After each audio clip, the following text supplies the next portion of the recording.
അങ്ങനെ ഞങ്ങളുടെ ടീമിലത്തെ 4-മത്തെ ആളുടെയും കല്യാണമായി. അവൾക്ക് കൊടുക്കാൻ വേണ്ടി ഞങ്ങൾ ചെയ്യിപ്പിച്ച ഫ്രെയിമായിരുന്നു. പിന്നെ ഒരു സ്പെഷ്യൽ ലെറ്ററും ഉണ്ടായിരുന്നു.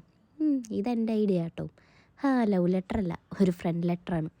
അങ്ങനെ അങ്ങോട്ട് പോകാൻ വേണ്ടി ഇറങ്ങുമ്പോൾ ഒടുക്കത്തെ മഴയും. അങ്ങനെ അവിടെ ചെന്നപ്പോൾ കണ്ട് അവരുടെ ഡാൻസും പരിപാടികളൊക്കെ ആയിരുന്നു. ചേട്ടനായാലും അവളായാലും ആ ഒരു ഡാൻസ് വൈബിലായിരുന്നു കല്യാണം കഴിഞ്ഞ് വന്ന്. എൻ്റെ കല്യാണത്തിന് ഇങ്ങനെയൊന്നും ചെയ്യാൻ പറ്റിയില്ല. ഞാനിത് കണ്ടെങ്കിലും ആശ്വസിക്കട്ടെ.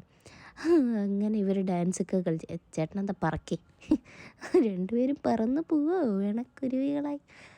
എന്തെങ്കിലും ആവട്ടെ, അവരുടെ ഒരു സന്തോഷമല്ലേ. അങ്ങനെ അവർ ഡാൻസും കളിച്ച് ഇതായിട്ടൊക്കെ ഇവർക്ക് ക്ഷീണമൊന്നും ഇല്ലാണ്ടാവോ എനിക്കറിയില്ല. എനിക്ക് നല്ല ക്ഷീണമായിരുന്നു. ഇവർ പക്ഷേ എൻജോയ് ചെയ്തു കേട്ടോ. അത് കഴിഞ്ഞതാ ദാ അടുത്തത് കസിൻസിൻ്റെ ഡാൻസ്. ഈ നടുക്കിൽ നിൽക്കണ കുട്ടി കൊള്ളാം. നല്ല ഡാൻസുകാരിയായിരുന്നു, നല്ല പാട്ടുകാരിയായിരുന്നു, കാണാനും സുന്ദരി.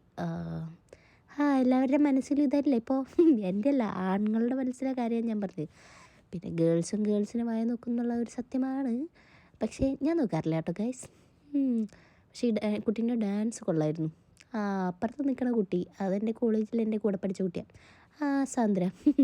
അവളും ഒരു യൂട്യൂബറാണ് ഗൈസ്. പറ്റുകയാണെങ്കിൽ അവളുടെയും ചാനൽ പോയി ഒന്ന് കണ്ടിട്ട് വന്നോളൂ. അങ്ങനെ ഇവരെന്താ സ്റ്റെപ്പുകളൊക്കെ ഇടുന്നുണ്ട്. അങ്ങനെ ഞങ്ങൾ എൻജോയ് ചെയ്ത് നിൽക്കുക. അതിൻ്റെ ഇടയ്ക്ക് ആ ഫോട്ടോഗ്രാഫർ എൻ്റെ മുന്നിൽ കയറി വരുന്നുണ്ടായിരുന്നു.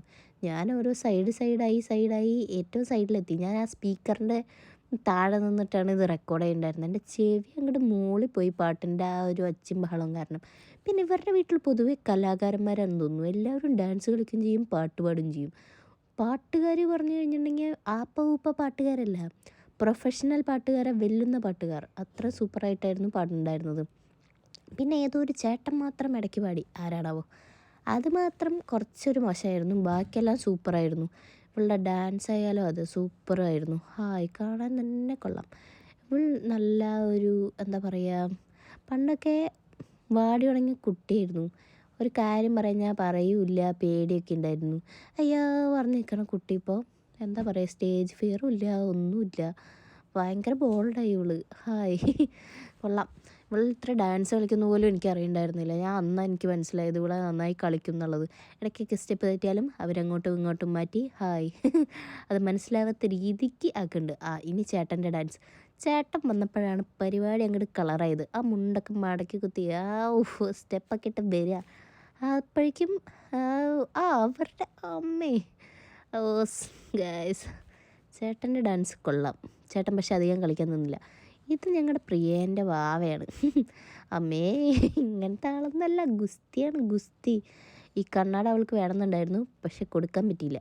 ശാലു കൊടുത്തില്ല അവൾക്ക്. ഡാൻസൊക്കെ പാട്ട് കേൾക്കുമ്പോൾ ഡാൻസൊക്കെ ഉണ്ട്, വാശിയൊന്നുമില്ല. ചെറുതായിട്ട് കണ്ണാട കിട്ടാത്തതിൻ്റെ ഒരു വാശി മാത്രമേ ഉള്ളൂ. പക്ഷെ ആൾ കൂളാണ് കേട്ടോ. ഫോൺ കൊടുത്തായിരുന്നോളും. പിന്നെ അത് പിന്നെ ഇപ്പോഴത്തെ പിള്ളേരുടെ സ്വാഭാവികമായിട്ടുള്ള സ്വഭാവമാണല്ലോ. ഇവർ പോകാനുള്ള തയ്യാറെടുപ്പ്, ഫുഡ് കഴിച്ച് വേഗം പോകണം. ഞങ്ങളും പോകാനുള്ള തയ്യാറെടുപ്പ്, ഇനി വെയിലത്ത് പോകണം. പിന്നെ റിസപ്ഷൻ, എൻ്റെ ദൈവമേ, ഒരേ പൊളിയായിരുന്നു. ചേട്ടൻ്റെ ഫ്രണ്ട്സും ടീമും എല്ലാവരും. അവളുടെ കിളിമായിട്ട് നിൽക്കാന്ന് തോന്നുന്നു. കാരണം അത്ര വൈബായിരുന്നു. നമ്മൾ ചേട്ടനെ കാണുമ്പോൾ ഇത്രയ്ക്കൊക്കെ വൈകാവും. ആളുടെ സ്ഥലത്തെത്തിയപ്പോൾ ആള് മാറി, ഒരേ പുളി. ഒറ്റ ആ ഒരു വൈബ് മൂഡിലാണ്. പരിപാടിയൊക്കെ കളറായിരുന്നു. കളറ് പറഞ്ഞാൽ സൂപ്പറായിരുന്നു. അങ്ങനെ വൈബൊക്കെ ആയി. അങ്ങനെ ശിഖൻ്റെ കല്യാണം കഴിഞ്ഞു. നല്ല അടിപൊളി പാർട്ട്ണറിനെ അവൾക്ക് കിട്ടിയേക്കണത്.